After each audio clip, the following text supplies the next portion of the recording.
In this video, we are going to be looking at the worst NFL collapses by a team this year. We're going to be looking at every single team, and we are, going to, again, be breaking down what the worst collapses each year were. Apologies for this not being on the Screencastify. I know that when it's on Screencastify, it increases viewership, but I need to Screencastify, another video because I'm going to be trying to show something about something that would require me to look at the scoring updates.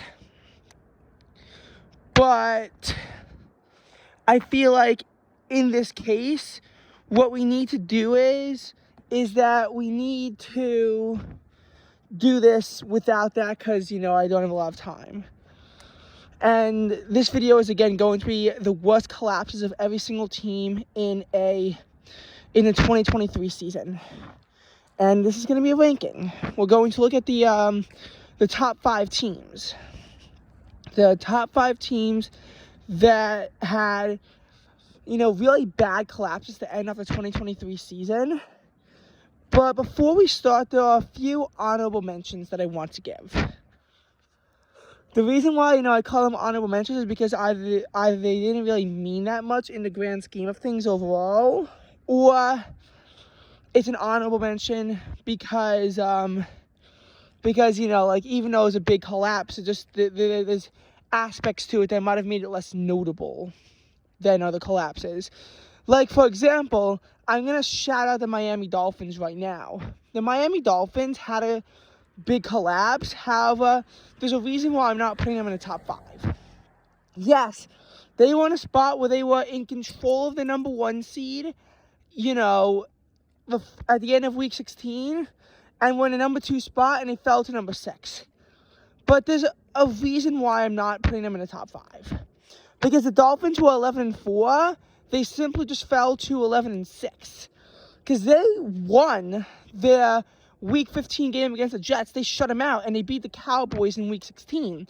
They actually had one of the toughest ends to a season by playing the Cowboys, Ravens, and then the Bills. That's a very tough way to end your season.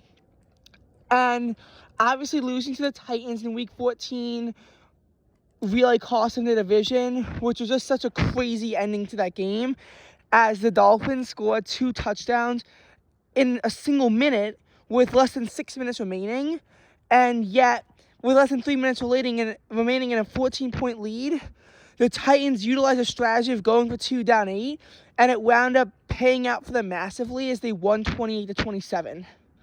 Just a crazy ending to that game. But again, 2 losses is not exactly a collapse. It's just an unfortunate string of events where you get blown out by the Ravens and you lose to the Bills, and because of how tightly contested it is, you lose out in your division. Plus, the Bills had a big surge at the end that pretty much gave the Dolphins little room forever because the Bills won every single game after the bye. But I'm not going to call it a collapse because, yes, they lost in the wild card round and they really lost everything. But it's not a collapse because, again, it was just going from 11-4 they were 9-3, and then they went to 11-4, and then they went to 11-6. Now, would I have expected this 9-3 team to finish 11-6? Honestly, given the fact they couldn't beat teams over 500 pretty much the entire season, yes, the loss to the Titans was surprising, but a lot of people were expecting them to go out to 11-3 and then crumble down to 11-6. And given how, again, they had to play 2 of the best teams in the AFC to end out, not going to call it a collapse because they really should have just been getting more steam rolling through them earlier on in the season. So it's no surprise, really, to see them choke this way. And really, they should not have lost that game to the Tennessee Titans. That's really where their falling off point was.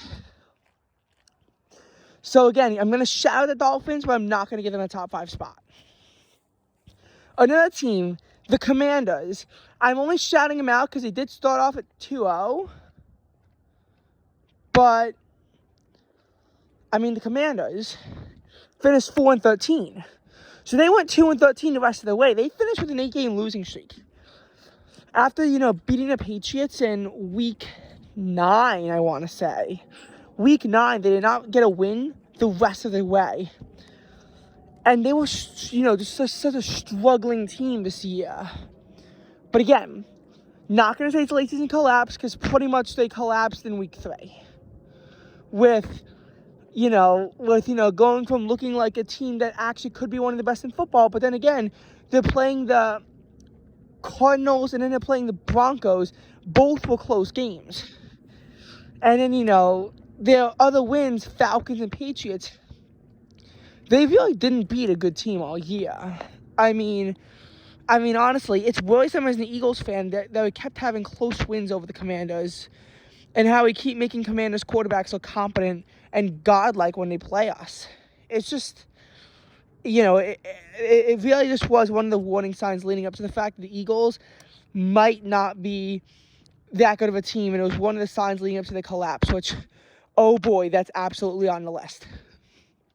And to be honest, we really got nothing else to cover for the honorable mentions. I mean, we looked at the teams, and you can't just say that you lose, you didn't make the playoffs, you collapsed. It's really unfair to say that. We had to look at teams that had consistent losing and, just consistently doing bad. And the number 5 spot is the Seattle Seahawks. The Seahawks are being put down at number 5, mainly because, yes, they had one of the toughest stretches to play in the NFL, but they went from 5-2, first place in the NFC West and the number 2 overall seed, to missing out on the playoffs entirely, finishing 9-8. And, when you get squished by the Ravens, obviously, it's going to be worrisome. But good teams would have at least put up a fight. They lost 37-3. They barely beat the Commanders. It came down to a last-second field goal. And then, of course, the 4 losses in a row to the Niners, Cowboys, although they kept it close against the Cowboys, Rams, Niners, Cowboys, Niners. And the Rams loss was also on a last-second field goal. Tragically for the Eagles, they actually wound up winning with Drew Lock. But signs were beginning to show when they beat the Titans by that exact same score. Both, number one, that the Eagles game might have been a fluke for them, considering that the Titans were so much worse in quality. And number 2, a signal that the Eagles were beginning to become so bad, maybe they have fallen down to the same level as the Titans. Turns out they'd be lower. So obviously, they're 5-2 and then they're 6-3, fall down to 6-7, but then they can reprieve up to 8-7. But then they fall to 8-8 and lose control of their playoff destiny, following a loss to the Pittsburgh Steelers at home. A Steelers, a team where I'd put them on this collapse list. Had it, ultimately they missed out in the playoffs. Or something like that. Because they actually somehow made the playoffs, they can't make the list because they were able to save themselves at the end of the season. But damn, they were close to being on this list if they didn't make the playoffs. Or maybe if they were 10-7 and didn't make the playoffs because the Jags won, then maybe I wouldn't put them on the list. Though then the Jaguars wouldn't be on the list, so I would have to put someone there. I don't know. I'm just saying, though, that when they lost the Steelers and they lost their playoff hopes, they finished 9-8 and they beat the Cardinals, but their playoff destiny was already out of their hands. It was already in the hands of Green Bay, who beat Chicago. All right. The number 4 biggest collapse, this is going to be the Atlanta Falcons. Falcons start off 2-0, and then they were at 6-6 and in first place in the NFC South. But then they lose to the Buccaneers to fall to 6-7. Okay, it's just one loss, and they still, somewhat control their own destiny to win the NFC South. And then they lost to the Panthers 9-7. The Panthers, by the way, had one win up to this point. Falcons were 6-8, and at that point, they looked dead. Beating a red-hot Colts team, though, was actually really good for them. It was a good win to put them at 7-8. But, of course, they could not capitalize on that win because the Falcons lost their Week 17 game against the Bears, and it was a lashing by the Bears. Somehow at 7-9 they were still alive in it, and then when they lost by 31 points to the Saints, that eliminated them from the playoffs already. And they finished 7-10 after being 6-6 and starting off 2-0 as well. And they just could not have a good late game stretch. The number 3 collapse is going to be the Minnesota Vikings. Vikings, again, they were started off 0-3 and 1-4. They looked dead in the water after their loss to the Chiefs, as they had already failed to improve on their 2022 record. Nonetheless, the potential for them to match it lasted as long as week 11, because they then went on a 5-game winning streak despite Kirk Cousins suffering a season-ending injury against the Packers. Also, during the stretch, it started with them being, the Bears, and then they beat the Niners when they began to look really good. And then the Packers, and they just were winning for a while. They were up to a 5-game win streak before they lost to the Broncos and then the Bears. Things still looked fine for Minnesota at 6-6, as they were still holding on to that playoff spot. Minnesota was still holding on to that playoff spot that they were launched into when they were at 6-4. They were at the number 6 seed. I think they were still there, and obviously improving to 7-6 after that funky game against the Raiders would keep them there. Nonetheless, unfortunately, for the Vikings, that was their last one of the season. Obviously, falling to 7-7 and collapsing against the Bengals is not going to be good for you and your playoff chances. But again, still holding on to that playoff spot. But they fell out of it when they lost to the Lions and fell to 7-8.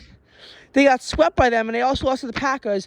They finished out 7-10, and ultimately their 5-game winning streak and was ultimately negated in terms of games above 500 by them finishing 1-6. Started off 6-4, finished off 7-10. The number 2 spot is the Philadelphia Eagles. And why am I not putting the Eagles at number 1? It's because they still made the playoffs despite their collapse. But they were 10-1 and had a 2-game lead for the number 1 overall seed in the NFC after beating the Bills in Week 12. And then they were able to seemingly do their work against the Niners and have a good game against them when you look at it from the first quarter, before the Niners exploded and won 42-19. Despite losing 6-0 at the end of the first quarter and having negative yards. Nonetheless, for the Philadelphia Eagles, their woes continued. They lost to the Cowboys 33-13 in Week 14, which at that point, it almost looked like the Eagles were not in that bad of a spot at 10-3. They were still in full control of their destiny for the NFC East, and they had beaten the Chiefs and the Bills, so it seemed like they might have just been not able to compete with these hard teams so much, and they might have needed a break. The Seahawks with Drew Lock looked like a good option.